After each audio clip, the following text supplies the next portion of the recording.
Recorded at Equip HNA 2024 in Louisville, Kentucky. Here's your host, SiteOne trainer, Shawn Sandink. Today, talking with James Johnson. How are you, James? We are well today. It's been 2 great days here, action-packed. Can't fit it all in, too much going on. There we go. So tell us a little bit about yourself. What brought you into the green industry? What was that journey like?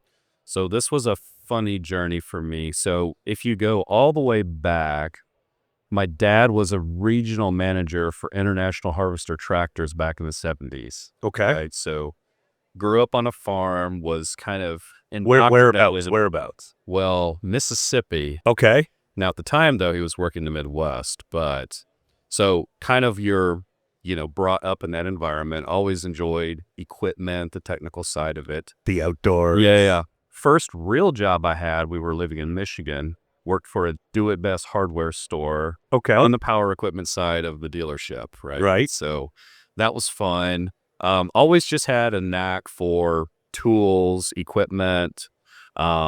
Spent a few years after college working for Husqvarna Group, forest and garden sites. So did a lot of equipment there. And then worked in heavy equipment up in Wisconsin for a few years in Manitou Group. Okay. So think telehandlers, forklifts, skid loaders, track loaders. Gotcha. And then SiteOne came knocking, right? Hey, we're going to get this equipment program scaled up. We're gonna be a destination for equipment, and something I definitely wanted to be part of. And so how long have you been with SiteOne now? 2.5. I think it was right after Memorial Day of 22. So June of 22 is when we started this. Excellent. Yeah. And what's your role at SiteOne? What does a day look like for James Johnson? I think herding cats would be the best analogy, maybe, but no, it's we call ourselves category managers. Okay. And what is that? It's like a MacGyver role, kind of, maybe. I mean, basically what we're trying jump out to of do, planes and duct tape cars? parachute. First and foremost, we're trying to help get the organization organized, support our branches to serve customers the best way we can with equipment. And that could be, hey, these are programs we're launching, adding the new product assortments to the organization. Most importantly as well, nailing down how we tackle the service and after sales, component of it, and making sure we're really trying to move even a faster pace in the industry towards automation, electrification, because we understand very importantly that's where this thing is pointed to. Gotcha. Yeah. Gotcha. We'll get on that in a second. But before we do that, what would you say the most challenging parts of your role is? I think, it's a little funny for us because what we're doing is we're now within an organization that its legacy has been around, hey, we sell a lot of stone, we sell a lot of pavers, hey, we sell a lot of irrigation tubing, we're used to bags of fertilizer, bulk goods, bulk materials, and now we're bringing in a new line, a way to grow that is like, hey, this stuff is technical, it has a switch, it has a key, there's other things involved here than just making a transaction, It's not just that's the end of the sale when we sell it. It's like that's just the start of the relationship when we sell the equipment. So it's almost a 180 from what we've traditionally done within the org. Gotcha. But it's a great fit because we, serve our customers in so many lines of business. This is maybe one of the components we haven't really captured with them yet. So just trying to, from a cultural look, just really get the organization moving that way. So what does success look like then for you? Where tell me about a moment where you're like, yeah, we nailed it. This was awesome. You went home that night, high five the wife, everything's great. Like, give me a this was awesome moment. What's that look like? It's fun to solve problems.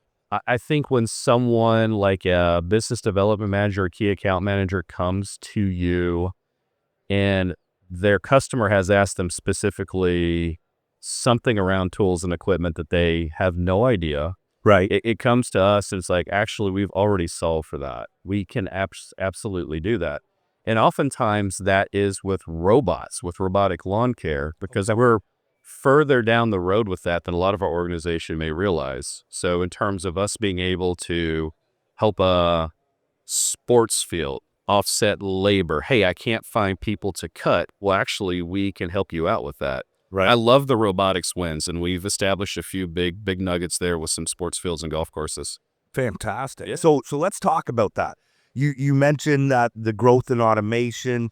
So and you've been around, even though you've only been at SiteOne for 2.5 years. By the sounds of your previous career, you've been around equipment a long time.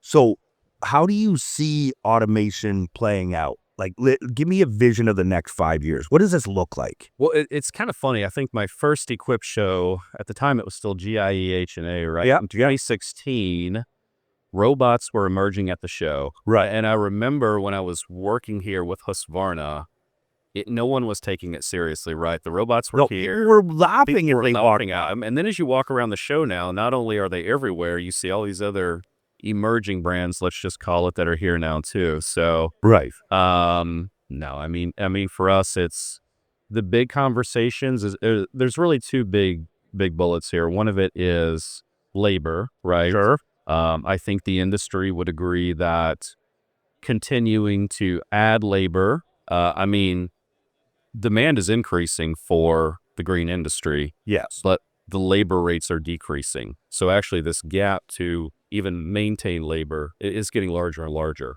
Gotcha. Automation is a great way, obviously, to offset or replace lost labor. Okay. And then if you follow a lot of what's going on around the country in terms of the gas to battery moves, right? Well, that's so in discussions that we've had this week, I'm noticing there are kind of that two levels. There's one, do I want to go gas to battery? And then two, do I want to go man-powered or robotic? So it seems like a two-step process. Is that how you're seeing it? I think the two blend together well. I think the conversations when people want to talk about robots, that's a component of the ecosystem. If that individual's already at a point where they're considering to go automated, we talk about, well, what about your handheld products, Right. Especially too, if the leading component to the conversion is, our customer clientele. Let's take a golf course, for example. Sure. It would benefit us to be green or emissions free, Right. because that's going to be an attractive recruiting tool, right? Right. So those things we can blend together and kind of cross pollinate, So I think the two go together. I don't think you have to just go scorched earth battery to gas. And in fact, a lot of the folks we talk to, that some people have to do it depending where you live, right? Well, there's decibel rules some places, and and I get it. If I was a golf course, Yeah. having something being quiet that I don't have to stop every time there's a golfer nearby, Yeah. that efficiency is huge. It's a big deal. And I think when you look at some of the advances in the cell chemistry now, I mean, we're bringing batteries up, good size batteries up to power in 25 to 30 minutes now, completely from the, less than a 10% charge. So the technology is here.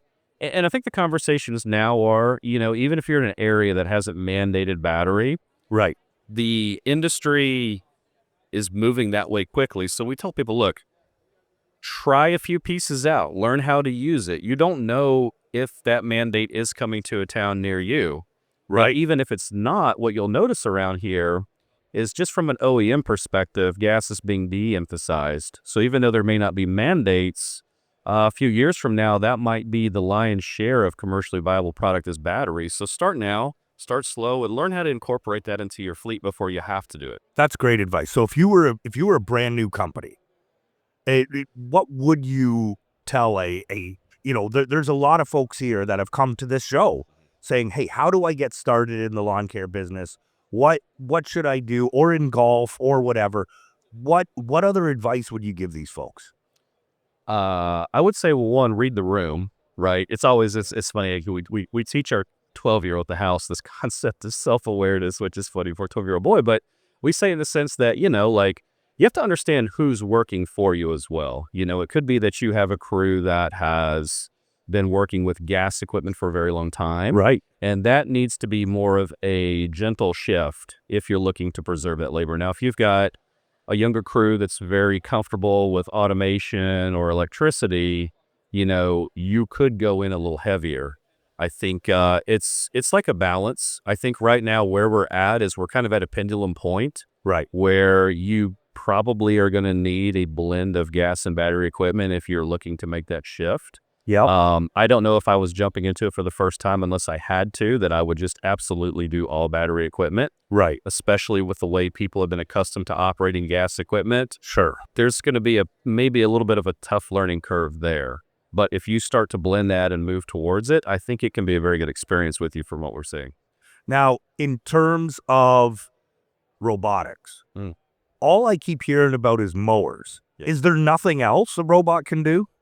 That's the lion's share, but I mean, just right now, we're striping sports fields, right? Right. So you have a lot of benefits there. You can do it quicker. There's less material waste. But I think the coolest thing we're doing right now is we're range picking, right? So we're picking up golf balls with automated outdoor solutions. Our strategic. So you no longer have that guy driving around in the tractor that we try to hit on the driving range. Now people are trying to hit the robot, right? So it's a little bit harder. Yeah. Intriguing. Okay. But I was telling you now with AOS, what we're doing too is we're not just bringing that. Whoa. What's AOS? I think you might know. You might have heard of this guy. So. Oh, that okay. So Yeah. automated outdoor solutions. Yeah. So what we've done with Joe Lincoln and that group is together we've brought the ball wash and transport system here to the U.S. So what we can do is we can collect golf balls, we can drop them, but then we can pick them up there, we can transport them, wash them, and bring them over to the dispensing point. So we can automate quite a bit of the whole driving process, and there's quite a bit of benefits there for the course, obviously. So if I have a driving range at the course, I could contact SiteOne. They could hook us up with this? We could. We have a very good system here. It's a white glove service we do in collaboration with AOS.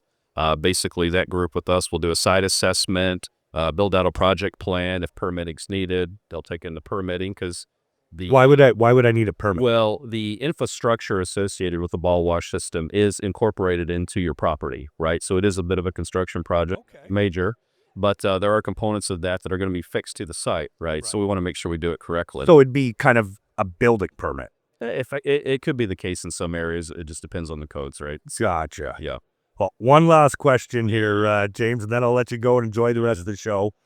This podcast is called Confessions of the Craft. And so what we're looking here for is let me know your do-over moment.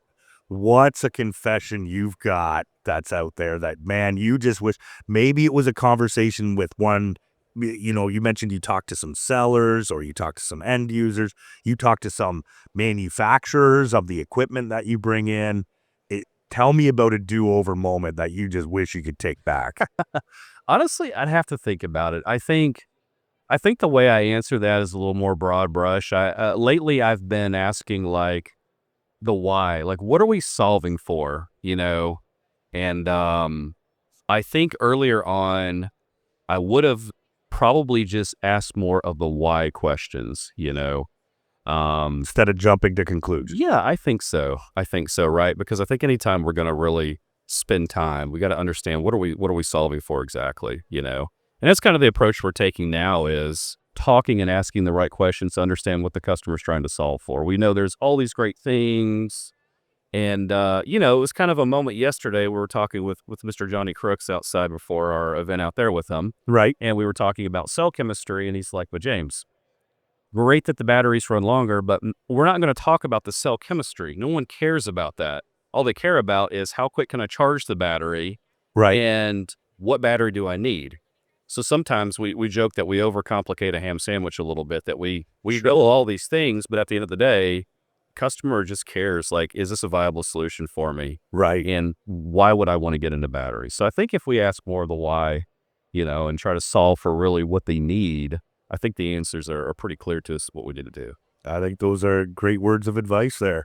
That's excellent. Well, James, I just want to thank you. Enjoy the rest of the show and best of luck in your career. It's been fun, Shawn. Thanks for tuning in to Confessions of the Craft. Ensure you never miss an episode by subscribing to the podcast so you can be the first to hear new episodes and discover previous ones. Follow SiteOne on Facebook, X, formerly known as Twitter, Instagram, and LinkedIn for the latest trends and industry updates.